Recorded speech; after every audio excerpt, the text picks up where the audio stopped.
The best way for you guys to carry your firearm and keep it concealed is IWB inside the waistband. It's not good for you guys to be showing your firearm. The bad guy does not need to know. Remember, what they don't know won't hurt them. They do not need to know you have a firearm on you. Keeping that thing concealed. It's your job to protect your family.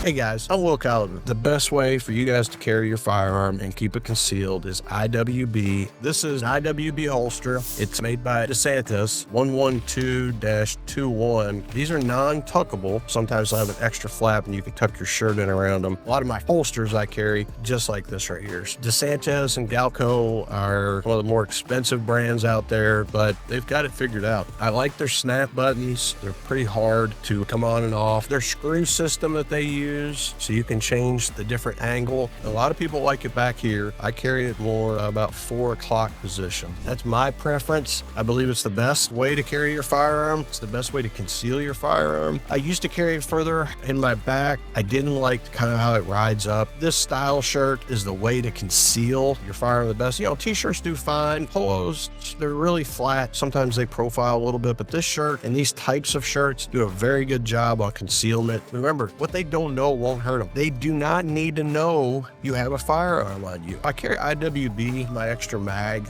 I got these on Amazon. It's got neoprene rubbery fabric. It's just one extra mag, 45 ACP, nice and thin. I carry it about the 7 o'clock position. Doesn't hurt. I sit in a truck a lot. I drive a lot, and I'm always going from job site to job site. And then I had this holster made like 20 years ago. It's another IWB. I had him antique it. I've carried this holster. He did a very good job. It's for my officer's model, 1911. I've had this, I think, going on about 20 years. Not always had this exact firearm in there. Same size, 1911, officer's model. Because I always am kind of sitting in a vehicle, getting unholstered and coming for that firearm isn't terrible to come out even when you're in your vehicle. Yes, you do have your seatbelt right there. When I was a police officer, we built a muscle memory. When my vehicle went in park, my left hand unclicked my seatbelt. To this day, I still do it. Half the time as I'm coming up and grabbing that, I'm already unbelting myself. I do it every day. It's something that I have practiced. That seatbelt is coming off as soon as my hand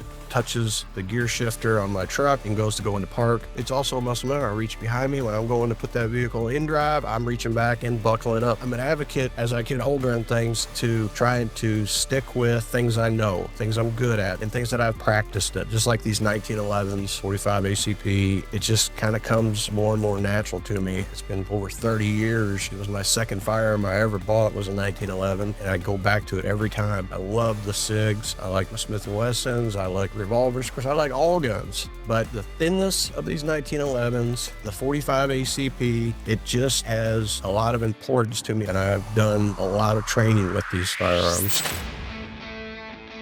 This is just drawing from concealment. Clear the garment, unholster our weapon, push out, take our shot. We're gonna come back in, get in our workspace, and we're gonna reholster and cover up. I carry my spare mag. I carried IWB. Showed you guys a little bit of the holster. So it is right here, this position. Now notice when I draw my mag out, my finger is there to guide me. So with my firearm out, what we're gonna do is that comes in here, and we're gonna push that in. We're going to clear the garment, unholster our weapon.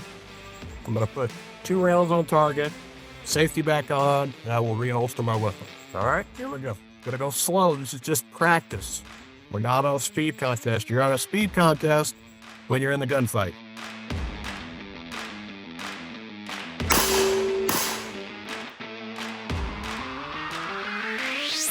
Hey guys, real quick, if you like this content and you want to see me make more of these types of videos, hit that subscribe button. Back to what I think is the best. I believe that this is the best way to carry your firearm, and that is IWB. Get you a good belt too.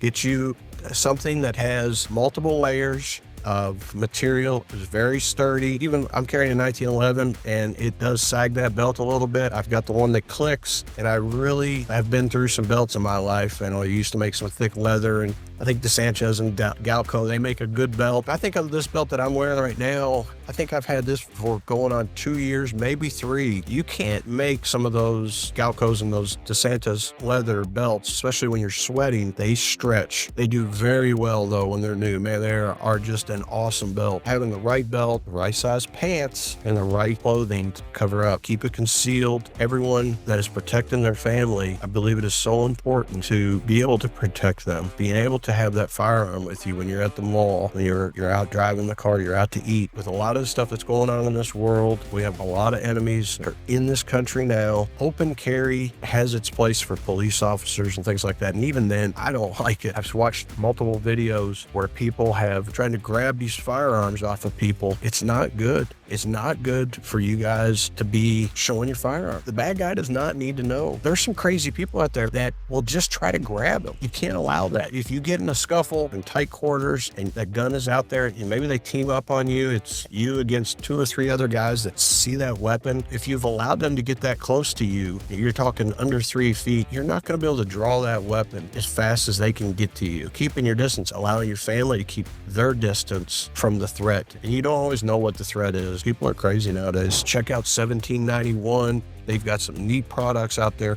You're going to find that their leather's a little bit thicker than a lot of these others. They consider this like an A grade. I think 1791's leather, if you had to kind of grade it, it's probably in the B level, but because it's thicker. But man, what a great holster, what a thick holster, and just heavy duty. Check those guys out and get out there and shoot that firearm. Get proficient at it. Practice, practice, practice. Remember, it's your job to protect your family. And it's your job to make sure that no one around you, your surroundings, know that you have that firearm. Remember this though, guys. God, family, country. Thanks for watching, and I'll see you on the next video.